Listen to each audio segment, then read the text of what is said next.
इस वक्त की बड़ी खबर दोस्तों, लोकसभा के स्पीकर ओम बिरला के खिलाफ अविश्वास प्रस्ताव लाए जाने की जमीन तैयार हो गई है। 118 सांसदों ने, विपक्ष के 118 सांसदों ने उस पर दस्तखत किए हैं। यानी कि विपक्ष अब सीधे तौर पर ओम बिरला पर संविधान के अंतर्गत प्रहार करने वाला है। हालांकि भारतीय जनता पार्टी जानती है कि लोकसभा में उसे बहुमत हासिल है, लिहाजा ओम बिरला का बाल तक बांका नहीं होगा। मगर कम से कम विपक्ष अपनी तरफ से जिस तरह का पक्षपात वो लगातार कर रहे हैं, उस पर वो प्रहार करने जा रहे हैं। मगर आज संसद में कई बड़ी चीजें हुई दोस्तों। सबसे बड़ी बात, पूर्व सेना प्रमुख जनरल नरवणे की किताब पर बवाल अब भी जारी है। मैं आपको बतलाने वाला हूं कि किताब को जो छापने वाली कंपनी है ना, पेंगुइन रैंडम हाउस, उन्होंने बाकायदा एक बयान जारी किया कि अब तक इस किताब की कोई प्रति नहीं छपी है, यह अब तक पब्लिशिंग के लिए नहीं गई है। ये तमाम चीजें पेंगुइन हाउस कह रहा है। पेंगुइन हाउस यह भी कह रहा है, लिहाजा जो भी किताबों की चर्चा की जा रही है वो अवैध है और उन पर कानूनी कार्रवाई की जाएगी। चलिए हाथ कंगन को आरसी क्या, जो बात पेंगुइन हाउस कह रही है मैं अब आपको बतलाना चाहता हूं कि जनरल नरवणे ने 2023 में क्या कहा था। आपके स्क्रीन पर यह देखिए। Hello friends, my book is available now, just follow the link, happy reading, जय हिंद। यहां पर जनरल नरवणे कह रहे हैं कि मेरी किताब मौजूद है और यह 2023 में उन्होंने कहा था। इस लिंक को फॉलो कीजिए और प्री बुक कीजिए, यानी कि पहले से एडवांस बुकिंग कर लीजिए। और बात वहां नहीं रुकती, खुद पेंगुइन ने यह ट्वीट किया था और उसे उन्होंने हटा दिया। अब किसके दबाव में हटा दिया यह मुझे आपको बतलाने की कतई जरूरत नहीं है। यह देखिए आपके सामने, पेंगुइन ने यह ट्वीट किया था जिसमें वो कह रहे हैं कि as we gear up for Vijay Diwas, let's take a moment to celebrate the heroes of our country, starting with Manoj Naravane, the 28th chief of army staff who fought for India for decades. अब Penguin India ने जो उनकी किताब को यहां promote किया है अपने ट्विटर हैंडल पर, इसे डिलीट कर दिया है। यह क्या हो रहा है इस देश में? आज राहुल गांधी पत्रकारों से यही कह रहे थे कि भारतीय जनता पार्टी के नेता मेरे खिलाफ विशेषाधिकार प्रस्ताव लाना चाहते हैं, मगर मैं किस पर विश्वास करूं? जनरल नरवणे, जिनका बयान अभी भी वहां बना हुआ है। बाय द वे, 2023 में उन्होंने जो ट्वीट किया था उसे उन्होंने अब तक डिलीट नहीं किया, हटाया नहीं है। पेंगुइन, एक पब्लिशिंग हाउस ने खुद अपना ट्वीट हटा दिया और दावा यह किया जा रहा है कि उनकी कोई किताब, यानी जनरल नरवणे की कोई किताब छपने नहीं गई, कोई अवेलेबल नहीं है, कहीं मौजूद नहीं है। अरे भाई, अगर छपने नहीं गई, अगर वो वजूद में नहीं थी, तो आप प्री ऑर्डर्स क्यों ले रहे थे? यानी आप एडवांस बुकिंग क्यों कर रहे थे उसकी? कुछ भी कहना। अब मैं आपको सुनाने जा रहा हूं कि राहुल गांधी ने किस तरह से इस मुद्दे पर सत्ता पक्ष पर प्रहार किया और बताया कि किस तरह से भाजपा के डर में पेंगुइन हाउस ने यह बयान जारी किया है। Here is a tweet from Mr. Naravane. ये देख लीजिए please. Can you read, sir, please? Manoj Naravane ji. It's a tweet that says, "Hello friends, my book is available now.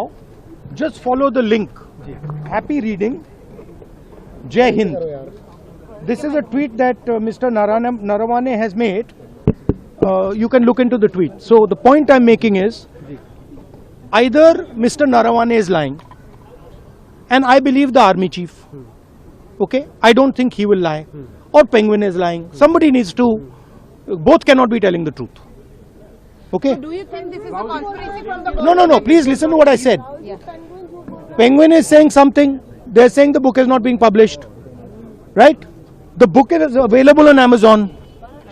General Naravane has tweeted, as I just read to you, that please buy my book. And I think he tweeted that in 2013, if I'm not mistaken. 2023. So Naravane ji, who's the army chief, who I believe, over Penguin. Do you believe Penguin over Naravane ji? Right? So I believe Mr. Naravane. He is the army chief. He has made certain statements in the book that is inconvenient for the government of India. It's inconvenient for the Prime Minister of India. And obviously, you have to decide whether Penguin is telling the truth or Army Chief is telling the truth. That's the simple issue.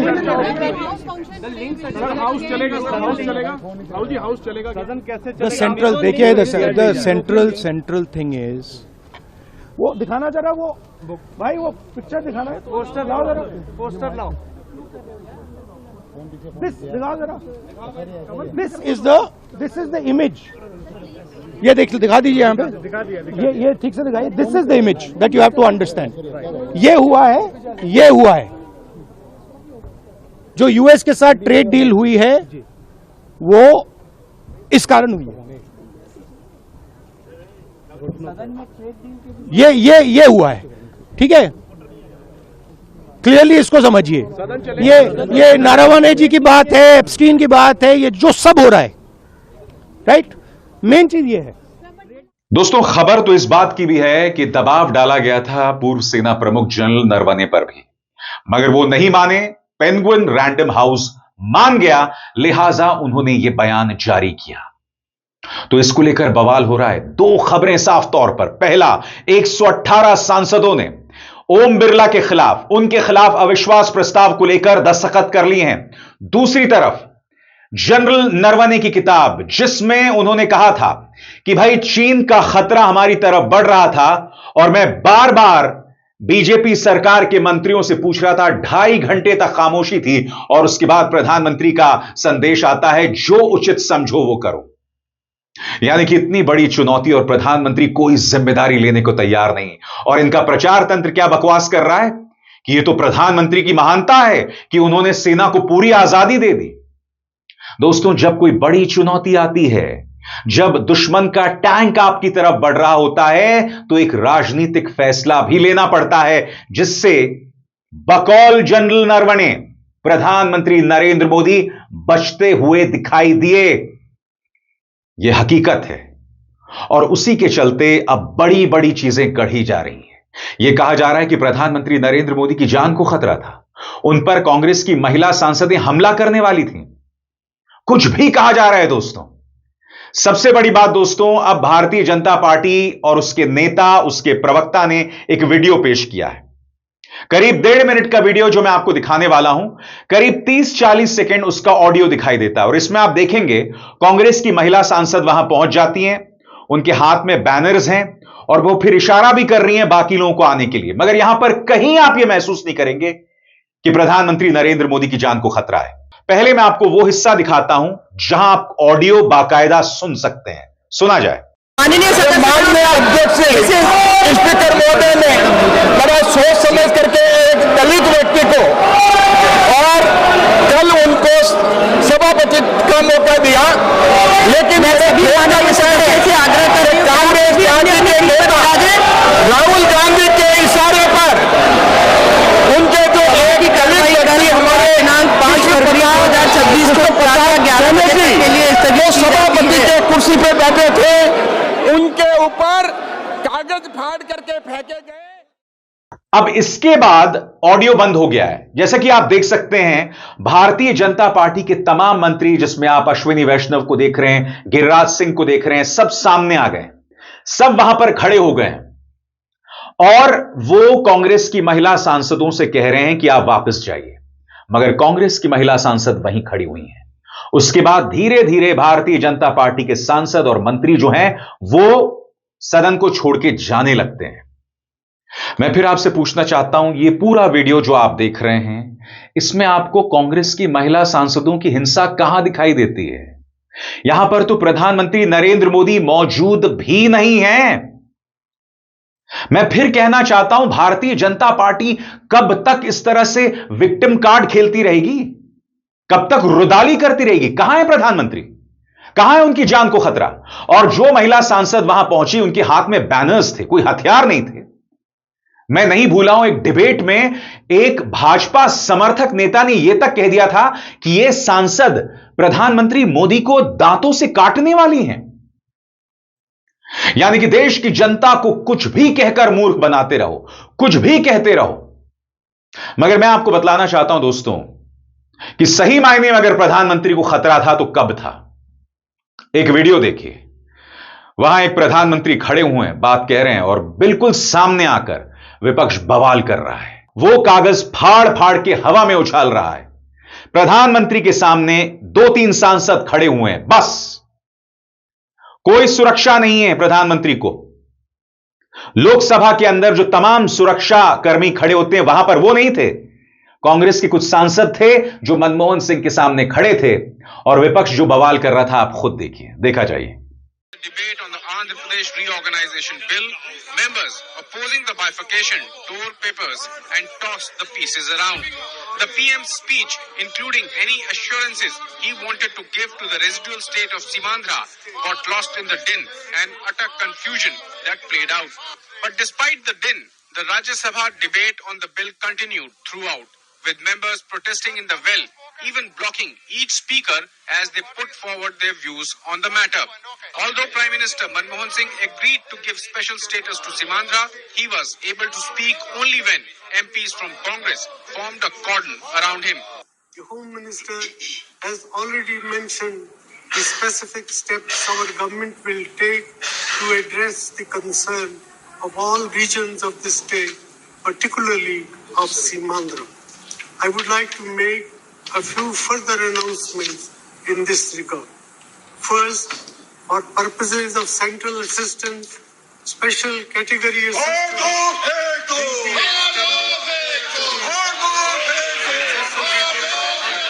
Earlier in the day, there were noisy scenes when Congress Minister Chiranjeevi intervened as TDP members walked towards him in animated anger. Congress party had to intervene to pacify the agitated TDP MPs. Earlier, the Rajya Sabha was adjourned repeatedly as members from Congress and BJP tried to reach an understanding in the way the bill was to be passed in the House. According to the sources, BJP relented only on the assurance. और आगे बढ़ने से पहले एक जरूरी संदेश। मेरे कार्यक्रमों के लिए आप नोटिफिकेशन का इंतजार मत कीजिए। मेरे चैनल में जाइए और खुद जाकर कार्यक्रम देखिए और रहिए अपडेटेड। अब मैं आपको दोनों वीडियो दिखाना चाहता हूं दोस्तों। आपके आधे स्क्रीन पर आप देख रहे हैं वो लम्हा जब कांग्रेस की महिला सांसद पहुंच गई थी प्रधानमंत्री के पास, जब प्रधानमंत्री वहां मौजूद ही नहीं थे। और आधे स्क्रीन पर आप देख रहे हैं 2014 में विपक्ष के सांसद पूर्व प्रधानमंत्री मनमोहन सिंह के सामने खड़े होकर कागज फाड़ के हवा में फेंक रहे हैं। प्रधानमंत्री खड़े होकर बोल रहे हैं, भागे नहीं हैं। अब आप मुझे बताइए, इन दोनों तस्वीरों में प्रधानमंत्री के लिए खतरा आपको कहां दिखाई दे रहा है? बताइए, कहां है खतरा? बताइए। मनमोहन सिंह भाषण देते हुए, सामने विपक्ष के सांसद खड़े हुए हैं। क्या कभी मनमोहन सिंह ने रुदाली की थी कि मेरी जान को खतरा था? और दूसरी तरफ प्रधानमंत्री नरेंद्र मोदी तो यहां मौजूद ही नहीं है, और यहां पर यह कहा जा रहा है कि देखिए, पूरा भारतीय जनता पार्टी का तंत्र इस वीडियो को पेश कर रहा है। किरण रिजिजू से लेकर इनके प्रवक्ता तमाम लोग यह कह रहे हैं कि देखिए प्रधानमंत्री को कितना खतरा था। अब जाहिर सी बात है, कांग्रेस ने इस पर प्रहार किया है। सुप्रिया श्रीनेत ने, किरण रिजिजू ने, जिन्होंने यह वीडियो पेश किया है, उस पर कहा है, mister Rijiju, prime minister Modi is a coward who can't face the truth. सरल शब्दों में सुप्रिया श्रीनेत प्रधानमंत्री नरेंद्र मोदी को एक कायर बताती हैं जो सच का सामना नहीं कर सकते। You spent crores building his fake image which has now collapsed and everyone knows who he really is। सरल शब्दों में, तुमने करोड़ों रुपए खर्च किए उनकी छवि को बनाने के लिए, मगर आज पूरा देश जानता है कि प्रधानमंत्री नरेंद्र मोदी कौन है। आगे वो कहती हैं, casting aspersions on women MPs makes you appear weak and foolish. Stop this nonsense please। Supriya Shrinate कह रही हैं कि महिला सांसदों पर हमला करके आप कमजोर और मूर्ख दिखाई दे रहे हैं। उन पर ये फबतियां कसना, ये आरोप लगाना बंद कीजिए। इस तरह से प्रहार कर रही हैं सुप्रिया श्रीनेत। मैं फिर कह रहा हूं दोस्तों, ये हो क्या रहा है इस देश में? सबसे बड़ी बात, पेंगुइन को एक बयान जारी करना पड़ता है कि कोई किताब नहीं छपी है। अरे भाई, आप प्री ऑर्डर्स क्यों ले रहे हैं? फिर आपने अपना यह ट्वीट भी डिलीट कर दिया जिसमें आप उस किताब को पब्लिसिटी दे रहे थे, उसके बारे में जानकारी दे रहे थे। सबसे बड़ी बात, खुद जनरल नरवणे ने 2023 में कहा था कि मेरी किताब उपलब्ध है। और बात यहां राहुल गांधी सही कह रहे हैं कि हम किस पर विश्वास करें? किसी पब्लिशिंग हाउस पर जो डरपोक है, जो डर गई है सरकार के फरमान से, या देश के सेना प्रमुख जो कह रहे हैं उस पर विश्वास करें हम? बहरहाल, आज संसद के अंदर भी जबरदस्त बवाल हुआ। किरण रिजिजू ने राहुल गांधी पर करारा प्रहार किया। सुनिए संसद के अंदर क्या हो रहा था। मेरा अनुरोध है कि आज बजट पे चर्चा कीजिए। हम लोग कल भी कांग्रेस वाले से हाथ जोड़ के मैंने कहा है कि बजट का डिस्कशन शुरू हो चुके हैं, नाम भी पुकारे हैं, शशि थरूर जी का नाम पुकार चुका है। वो अपना बजट स्पीच को शुरू करने से सारा सदस्य अलग अलग पार्टी के जितने मेंबर्स सबने अपना नाम दे चुके हैं। उसके बाद जो हमारा नेक्स्ट स्पीकर समाजवादी पार्टी के, तृणमूल कांग्रेस के, डीएमके के, उनके नेता भी बोलने के लिए तैयार है। कांग्रेस ही अपना बात शुरू नहीं करते हैं, हर दिन इस तरह वेल में आकर के हंगामा खड़ा करते हैं, पार्लियामेंट चलने नहीं देते हैं, नुकसान सबका हो रहा है। मैं फिर से अपील करना चाहता हूं कि आप लोगों ने इस सदन का गरिमा बहुत गिरा चुका है, और ज्यादा गिराने का कोई आवश्यकता नहीं है। बजट पे चर्चा सीधा सीधा शुरू होना चाहिए अध्यक्ष जी। और किरण रिजिजू ही नहीं, पूरा विपक्ष एक स्वर में प्रहार कर रहा है। सुनिए, कंगना जी, माननीय सांसद, कह रही हैं कि राहुल गांधी ने जुडिशरी का, न्यायपालिका का अपमान किया है। जी देखिए, अब विपक्ष जो है वो आप देख सकते हैं कि हर हदें जो है वो पार कर रहे हैं, और ना कि सिर्फ आई थिंक ये पार्लियामेंट, जबकि पूरा देश शर्मसार है। आपने देखा कि राहुल गांधी ने कल एक इलीगल अनऑथराइज्ड बुक को जो है यहाँ पर किस तरह से उन्होंने पूरे न्यायपालिका का जो है अपमान किया है, और अब उसका वो हमेशा कहेंगे कि हाँ, जैसे करते हैं माफी मांगेंगे। लेकिन पेंगुइन पब्लिशिंग हाउस ने आज कहा है कि it is completely illegal and unauthorised. तो आप देख लीजिए, विपक्ष ही, हम भी विपक्ष, मैं कहती हूँ इनकी खुद की पार्टी शर्मसार है, और प्रधानमंत्री जी पर जो है हर तरीके की जो है वो ये लोग साजिश कर रहे हैं। अगर किसी तरीके से, जैसे वो उन्होंने जो है अध्यक्ष जी के ऊपर कागज मार के फेंके, और उधर जो है उनके टेबल पर चढ़कर जो है उन पे लिटरली जो है उन पे अटैक किया। और बात वहां नहीं रुकती है। गिरिराज सिंह, उन्होंने भी राहुल गांधी पर प्रहार किया। सुना जाए। गांधी को अब उस पर प्रिविलेज ला करके उनको निकालना चाहिए, क्योंकि पब्लिशर ने कह दिया कि ये किताब अभी पब्लिकली नहीं छपा है, तो ये ऑथेंटिकेट ही गलत हो गया। तो राहुल गांधी पर अब प्रिविलेज चलना चाहिए, और ये जानबूझ करके सदन को, क्योंकि जिस ढंग से देश के प्रधानमंत्री को गाली दे रहे हैं, जिस ढंग से सदन को बंधक बना लिया है, ये अमर्यादित है। शायद एलओपी को संसदीय ज्ञान नहीं है, यही माना जाएगा, और जो काम कर रहे हैं निश्चित रूप से इनके ऊपर प्रिविलेज होना। मगर विपक्ष बार बार सवाल पूछ रहा है उनसे कि आखिर क्या वजह है कि पेंगुइन पब्लिशिंग हाउस को यह बयान जारी करना पड़ा। डर का जज्बा साफ तौर पर दिख रहा है। सुनिए क्या कहा आरजेडी सांसद मनोज झा ने। अभी मैंने पेंगुइन रैंडम हाउस का एक नोटिफिकेशन देखा, डर गए भाई। ये पब्लिकेशन का वैल्यू है, ये प्रिंसिपल स्टैंड है। उस किताब की एक सब छपी है कैरवन मैगजीन में, सभी लोगों तक पीडीएफ है।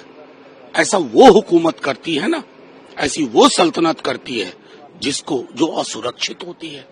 You are actually insecure. बहरहाल संसद में माहौल और गर्म होने वाला है, क्योंकि जो सबसे बड़ी खबर है जिसका जिक्र मैंने कार्यक्रम की शुरुआत में किया था वो ये कि लोकसभा स्पीकर के खिलाफ अविश्वास प्रस्ताव का नोटिस पेश। इस पर 118 सांसदों के दस्तखत। रिजिजू हाथ जोड़कर बोले बजट पर चर्चा होने दीजिए। यानी कि ओम बिरला के खिलाफ विपक्ष अपने तेवर सख्त करने वाला है। वो ओम बिरला जिनका पक्षपात साफ तौर पर दिखाई देता है, जिसका जिक्र मैं लगातार अपने कार्यक्रम में करता रहा हूं, फैक्ट्स के साथ, तस्वीरों के साथ, वीडियोस के साथ। मगर ये सब दिखाई दे रहा है दोस्तों। देश की जनता ने बहुत बड़े धड़े ने इस पर आंख मूंद रखी है। मैं फिर आपसे कहना चाहता हूं, इधर उधर की बातें मत करो।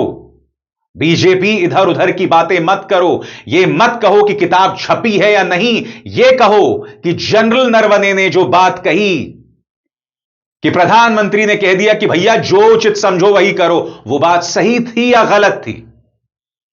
बताइए। मुद्दा यह नहीं है कि किताब छपी या नहीं, मुद्दा यह है कि प्रधानमंत्री को जो जिम्मेदारी लेनी चाहिए थी उससे वो अपना हाथ खींचते हुए दिखाई दे रहे हैं। वो महसूस हो रहा है हर जगह। यह है असलियत, उससे आप हाथ नहीं खींच सकते। और यह एक ऐसा मुद्दा है जिसका सामना भाजपा को करना पड़ेगा। इसमें आप उलझ कर नहीं रह सकते हैं कि महिला सांसद प्रधानमंत्री पर हमला करने वाली थी, काटने वाली थी। आप इसमें देश की जनता को नहीं उलझा सकते कि पेंगुइन ने क्या जवाब दिया। पेंगुइन कहीं ना कहीं पैरेट बन गया है। जी हां, यह पेंगुइन सरकार का तोता यानी पैरेट बन गया है। यह एक हकीकत है। हकीकत यह है कि जनरल नरवणे ने एक बयान दिया, राहुल गांधी ने उसे पेश किया देश की जनता के सामने, और अब तक जनरल नरवणे ने नहीं कहा कि राहुल गांधी झूठ बोल रहे हैं। अगर जनरल नरवणे ने यह कह दिया कि राहुल गांधी झूठ बोल रहे हैं, तो राहुल गांधी को मैं अपने मंच पर कटघरे में रखूंगा कि आपकी हिमाकत कैसे हुई पूर्व सेना प्रमुख को गलत ढंग से पेश करने की। मगर यहां पर तो साफ दिखाई दे रहा है। क्यों? अभिसार शर्मा को दीजिए इजाजत। नमस्कार।